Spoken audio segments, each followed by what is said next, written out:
Alô, torcida do Flamengo, aquele abraço. Hoje nós estamos falando aqui no domingo, né, Dia das Mães. Um beijão aí para todas as mães de todo o Brasil, né, um dia especial. E que todos nós viemos, né, estar aí, passando aí com a nossa mãe. Infelizmente não pude estar com a minha mãe mora longe, né, mas quem sabe o próximo a gente passa junto. Eu queria falar do Flamengo, sobre a hegemonia do Flamengo, a hegemonia que nós tanto estamos lutando para tentar alcançar. Eu vi aqui alguns times importantes, times poderosos, times que davam medo de se enfrentar, igualzinho aquele Flamengo de 2019, até o comecinho ali de 2000, ali da época do Jorge Jesus, né? Em 1994, 93, tinha um time muito bom, que era o time do Palmeiras. A base desse time era do goleiro Sérgio, laterais Cláudio e Roberto Carlos, aquele mesmo que jogou no Real Madrid, seleção brasileira. Tinha o Antônio Carlos, depois foi vendido para a Itália. O zagueiro Kleber, os volantes César Sampaio e Mazinho, dois seleção brasileira. Mazinho é aquele Mazinho mesmo da seleção brasileira, pai do Rafinha Alcântara e Thiago Alcântara. Thiago Alcântara que joga no Liverpool.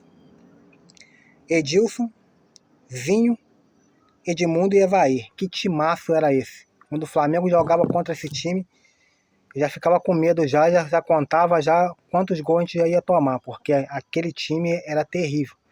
Jogava muita bola, né? E em 94 teve algumas mudanças ali, acrescentou a entrada do Rivaldo, né, de outros Rincon e outros craques ali, também foi um timaço.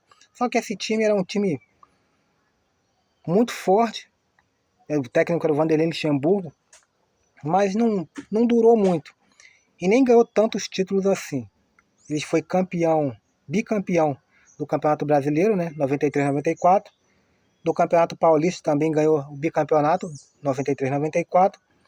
Foi campeão do torneio Rio-São Paulo, em 93. Aqui quem lembra, que é só os mais velhos que vai lembrar do torneio Rio-São Paulo, né, que tinha Flamengo, Botafogo, Vasco e Fluminense contra Santos, Corinthians, São Paulo e Palmeiras, né? Era mais ou menos esse era a base do torneio aí, né? E era um grande time, foi um time que perturbou muita gente aí. Mas por que eu tô falando? Dois anos foi mais ou menos, eu peguei só os títulos mais importantes aí, ali. Nessa mesma época, em 93, 94, também tinha o time do São Paulo, né? Um time de São Paulo que ganhou 2 mundiais, ganhou 2 Libertadores, ganhou um mundial em cima do Barcelona e em cima do Milan, que na época era uma grande equipe, muito forte. E era um Milan muito temido. E eu peguei aqui só a base do time, que jogou contra o Barcelona, que era do goleiro Zete, Vitor na lateral direita, Ronaldão e Adilson como zagueiro. Lateral esquerda era Ronaldo Luiz. Os volantes Pintado, Toninho Cerezo. Quem lembra do Toninho Cerezo aqui? Experiente, jogador da seleção brasileira. Acho que jogou na Itália por muito tempo também. E o meio-campo Raí, o clássico Raí, né? Quem lembra do Raí? Jogava um futebol bonito, né? Ele jogava de cabeça em pé, bom de bola, sabia bater falta. Tinha o Cafu, Miller e Palhinha, né? Era um grande time do São Paulo, contra uma grande equipe também do Milan, do Barcelona, que era aquela equipe que o treinador era o Cruyff, né?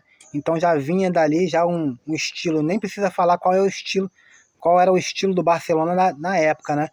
Era o princípio do tic-tac ali. E ele foi, anos depois ali, na mão do Guardiola, e daquele trio de Messi, Iniesta e Xavi, né?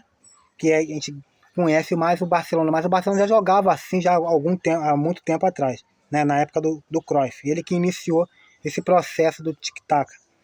E aí tinha o goleiro Zubizarreta, perdão, que era goleiro da seleção espanhola. Era um grande time. Ferrer, Coman, Guardiola, o Eusébio, Baquero, Amor, e entre outros. E as estrelas maiores ali eram o Búlgaro Stoichkov e o Michael Laudrup, o dinamarquês, que até jogou na Copa, jogou contra o Brasil na Copa, se não me engano, na Copa de, não sei se foi na Copa de 94, ele até chegou a marcar gol contra o Brasil, a seleção brasileira, se eu não me engano aí, se eu não me engano isso. O que eu quero falar também, foram 2 anos ali do São Paulo muito vencedor. Eu peguei só os 2 anos, só os principais títulos aqui, para o vídeo não ficar muito grande. Nessa época de 93 a 94, eles foram bicampeões da Libertadores e bicampeões mundiais. Depois o São Paulo se tornava tricampeão em 2005. Mas eu não estou falando aqui do time, da sequência de títulos e tudo mais. Eu estou falando aqui da força do time. Aquele time era um time muito forte.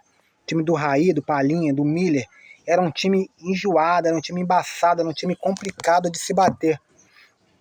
E hoje, o que tem a ver esses 2 times com o Flamengo? O Flamengo de hoje. Nós vimos o jogo de ontem. O Bahia, o Bahia agora é time da SAF, do Grupo City. Você vê o Bahia jogando pra frente, um futebol ofensivo, e o Flamengo caindo nas armadilhas. O que o Bahia propôs? Velocidade, sabendo que qual é o ponto fraco? A gente não tem velocidade. Qual o jogador de velocidade que o Flamengo tem hoje? A não ser o Cebolinha. Fora esse, não tem mais ninguém. O Arrascaeta não é esse jogador de velocidade. O Vidal não é esse jogador de velocidade. O Gabigol não é esse jogador de velocidade. Qual é o jogador de velocidade que no Flamengo que nós temos ali? Não tem ninguém. Então o Flamengo, o Bahia, o que ele fez? Ele propôs o jogo da velocidade, o Flamengo caiu na armadilha dele, mas no primeiro tempo o Flamengo, devido aos espaços, né, o Flamengo aproveitou bem, conseguiu fazer o 3-1. E depois, no segundo tempo, foi aquele show de horrores, né? O Sampaoli ali, não sei o que bateu na cabeça dele, fez aquelas 5 substituições ali, tirou o Matheus Cunha, bota o goleiro Santos. O goleiro Santos toma aquele gol quase debaixo dos braços dele. Não sei que diabo de goleiro é esse que quando vem a bola, o cara não consegue agarrar, ele não consegue agarrar com os pés, ele não consegue agarrar com as mãos. A bola vem alta, depois o rapaz teve uma falta, não sei se foi um lance de tipo uma falta. Foi uma falta na entrada da área. O cara lá do Bahia, o rapazinho o jogador do Bahia, cobrou a falta. O goleiro, em vez de esticar o braço, ele dá um movimento de abaixar. Ele curva o joelho e abaixa. Muito parecido com o gol que ele tomou contra o Atlético Paranaense. Então, não dá pra gente ficar com esse tipo de goleiro, com esse tipo de jogador. Mas o importante aqui, o foco do vídeo nessa tarde, de domingo, não é o Flamengo do atual, é o Flamengo de 2019. Aquele Flamengo era um Flamengo também difícil, como esse do Palmeiras e esse do São Paulo, que eu coloquei aqui, descrevi aqui e ganhar esses títulos importantes em 94. Também tem o Vasco da era 2000 ali também, que chegou a ganhar o Mercosul até contra o Palmeiras, né? Quem lembra aqui, né, que foi o Palmeiras que ganhou o primeiro jogo, se eu não me engano, no Parque Antártica por 1-0. No jogo da volta, o Palmeiras no primeiro tempo consegue fazer 3-0 ainda, como todo mundo parecia que estava acabado para o Vasco ali. O time do baixinho ali, eles ligaram ali o modo hard e eles conseguiram fazer a virada. Daí surgiu aquela música, Vasco é o time da virada, mas eu não trouxe aqui porque o Vasco naquele jogo ali, ele jogou muito bem, sagrou-se campeão, mas ganhou o brasileiro também do ano 2000, mas nem se classificou em primeiro. Então não era um time era um time forte, mas não era um time que chegasse à altura desse Palmeiras e desse Vasco, desse Palmeiras e desse São Paulo de 93, 94. Esses realmente eram times que, quando entravam em campo, entravam sabendo que 99,9% eles iam sair dali vencedores. Como o Flamengo do Jorge Jesus. O Flamengo do Jorge Jesus, os times tiveram medo. O que eu quero dizer é que passaram esses anos todos, depois a gente vai olhar na história, aí veio um Corinthians, veio o Santos, né? Foi o Atlético Paranaense, foi dominado o certame brasileiro, ali, o Campeonato Brasileiro, foi dominado por esses grandes times. Em 2019, quando o Flamengo está totalmente já mais que se organizando ali mais, com a entrada do Jorge Jesus, que o Brasil, os outros clubes viram que um Flamengo organizado, um Flamengo com profissionalismo ia dar trabalho. E não deu, e não foi, não deu outra, né? O Flamengo foi campeão, né? Campeão do Campeonato Brasileiro, né? Disparado na frente. O segundo foi até o Santos. O Santos foi o vice-campeão em 2019. Santos, esse do treinador Sampaoli, que hoje está aqui no Flamengo. E ganhamos a Libertadores daquele jeito, né? Faltando ali minutos ali para terminar, né? O Gabigol faz dois gols ali em menos de 5 minutos e nós sagramos ali bicampeão da Libertadores. Depois viemos ganhar mais à frente outros títulos, mas nunca com aquela ênfase, nunca com aquele time que entrava para vencer, entrava em campo sabendo que ia vencer. Hoje nós temos um Flamengo muito forte. O nosso elenco não é fraco, é um elenco muito forte, mas é um elenco ainda que não assusta ninguém. Quem se engana é que o Bahia ontem entrou com medo do Flamengo. Isso aí é torcedor que não olha para o time verdadeiramente, não está enxergando o time. Ele não entrou, ele veio para dentro do Flamengo com maior facilidade, estava com 2 homens a menos e quase empatou a partida, quase virou. Talvez se tem mais tempo ali de bola ali, o Bahia conseguiria virada, conseguiria empatar pelo menos ali contra o Flamengo. Alguma coisa tem. Vocês viram ali o que o Fabrício Bruno, na saída do campo ali, quando ele foi entrevistado, o que ele falou? Que nós tínhamos que botar os pés no chão, tá melhorando, mas ainda é inadmissível que um grupo como esse do Flamengo, jogando com 2 jogadores a mais, tomar o sufoco que tomou. Ele falou isso abertamente. Talvez muitas pessoas vão criticar, talvez dirigente não olhou aquilo ali foi um recado dos jogadores para os dirigentes. Aquilo ali foi um recado do Fabrício Bruno para certos tipos de jogadores que estão de corpo mole dentro do Flamengo. Então nós temos o quê? É que saber apoiar, mas também saber criticar.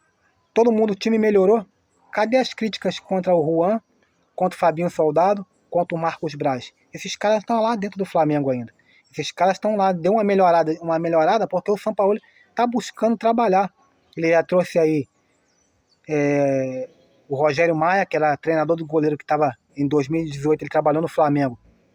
Depois ele já estava há quase 5 anos lá no Atlético Mineiro, um excelente treinador de goleiro, que foi para a seleção brasileira também. Então, você vê aí o time do Galo, quantos bons goleiros aí estava sempre com um bom goleiro. E o Flamengo, até 2019, 2018, para trás assim, nós tínhamos bons goleiros. Tínhamos o Júlio César, o Felipe, o ex-goleiro Bruno. Nós tínhamos bons goleiros. Mas cadê agora? Agora nós vivemos aí a depender de um Santos, depender de um goleiro que é sem expressão. Você vê ontem a diferença do primeiro tempo e do segundo tempo. O primeiro tempo nós tínhamos um goleiro participativo que pegou algumas bolas importantes. Aquele gol que ele tomou não foi culpa do Matheus Cunha, nem daqui nem na China. O cara bateu muito forte ali, uma jogada muito rápida. Lembrou até o Manchester City, né? Do Guardiola, foi a lá Manchester City mesmo. Mas fazer o que, né? Tem muita gente ainda que tá passando a mão na cabeça de jogador, na cabeça de diretor, né? Mas aqui nós estamos criando um canal para bater totalmente de frente contra esses caras, bater de frente contra essa política aí. E a gente quer o Flamengo melhor, independente de quem seja o técnico, independente de quem seja o treinador, independente de quem seja os atletas ali em campo. O importante é que nós temos o Flamengo e o Flamengo tem que sair vencedor.